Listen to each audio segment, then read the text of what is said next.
আমি শুভেন্দু অধিকারী ঈশ্বরের নামে শপথ করিতেছি যে বিধি দ্বারা স্থাপিত ভারতের সংবিধানের প্রতি আমি অকৃত্রিম নিষ্ঠা ও আনুগত্য পোষণ করিব। আমি ভারতের সার্वभौमत्व ও अखंडता रक्षा करिब। राजनीतिक सक्रियता और आक्रामक तेवरों के कारण नेतृत्व की नजरों में पसंदीदा चेहरा रहे शुभेंदु अधिकारी ने पश्चिम बंगाल के मुख्यमंत्री पद की शपथ ले ली है। कोलकाता के ब्रिगेड परेड मैदान में आयोजित भव्य शपथ ग्रहण समारोह में उन्होंने प्रधानमंत्री नरेंद्र मोदी, गृह मंत्री अमित शाह समेत बीजेपी तथा एनडीए के कई नेताओं की मौजूदगी में बांग्ला भाषा में शपथ ली। पश्चिम बंगाल में पहली बार भारतीय जनता पार्टी की सरकार बनी है, जिसकी अगुवाई शुभेंदु करेंगे। साथ ही वे पश्चिम बंगाल के नवे सीएम बने हैं।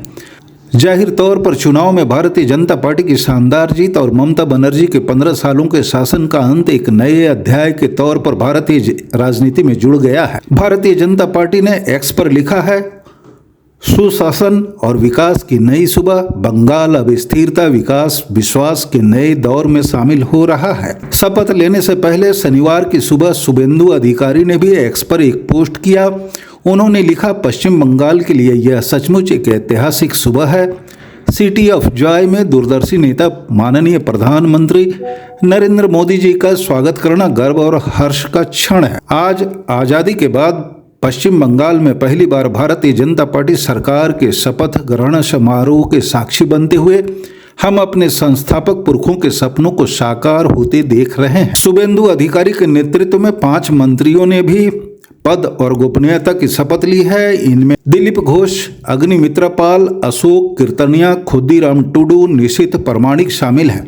कैबिनेट में शामिल 5 मंत्रियों के जरिए भारतीय जनता पार्टी ने संगठन, महिला नेतृत्व, मतवा, आदिवासी और उत्तर बंगाल के सामाजिक संतुलन को साधने की कोशिशें की है। शपथ ग्रहण समारोह में बड़ी तादाद में भारतीय जनता पार्टी के कार्यकर्ता और समर्थक जुटे। पूरा कोलकाता भगवामय दिखा। इन सब के बीच मंच से आई एक तस्वीर ने सबका ध्यान खींचा। दरअसल समारोह में प्रधानमंत्री नरेंद्र मोदी ने श्यामा प्रसाद मुखर्जी के सहयोगी रहे, कई दशकों से भारतीय जनता पार्टी के लिए काम कर रहे वरिष्ठ कार्यकर्ता माखन लाल सरकार को सम्मानित किया। माखन लाल सरकार 98 साल के हैं। पीएम मोदी ने उन्हें शॉल ओढ़ाई और पैर छूकर उन्हें गले लगा लिया। इससे पहले शुक्रवार 8 मई को केंद्रीय गृह मंत्री और भारतीय जनता पार्टी के नेता अमित शाह की मौजूदगी में हुई विधायक दल की बैठक में शुभेंदु अधिकारी को विधायक दल का नेता चुना गया था। इसके बाद शुक्रवार की शाम शुभेंदु अधिकारी ने राज्यपाल से मिलकर सरकार बनाने का दावा पेश किया। 4 मई को आए विधानसभा चुनाव के नतीजों में भारतीय जनता पार्टी ने 293 में से 207 सीटों पर जीत दर्ज की है, जबकि ममता बनर्जी की पार्टी तृणमूल कांग्रेस टीएमसी को 80 सीटों पर जीत मिली है। ममता बनर्जी पिछले 15 सालों से राज्य की मुख्यमंत्री थी, जबकि विधानसभा में शुभेंदु अधिकारी नेता प्रतिपक्ष की भूमिका में थे। शुभेंदु अधिकारी ने इस बार विधानसभा चुनाव में नंदीग्राम और भवानीपुर से जीत दर्ज की है। भवानीपुर में उन्होंने ममता बनर्जी को 15,000 से अधिक वोटों से हराया है। चुनाव के नतीजे आने के बाद 5 मई को ममता बनर्जी ने भारतीय जनता पार्टी पर बेईमानी से चुनाव जीतने का आरोप लगाया और इसके साथ ही उन्होंने कहा कि वे चुनाव नहीं हारी हैं, इसलिए मुख्यमंत्री पद से इस्तीफा नहीं देंगे। नतीजे आने के बाद राज्य के एक अभूतपूर्व टकराव की ओर बढ़ने के बीच राज्यपाल आरएन रवि ने 7 मई को बंगाल विधानसभा भंग कर दिया था। खुशी हवा आनंद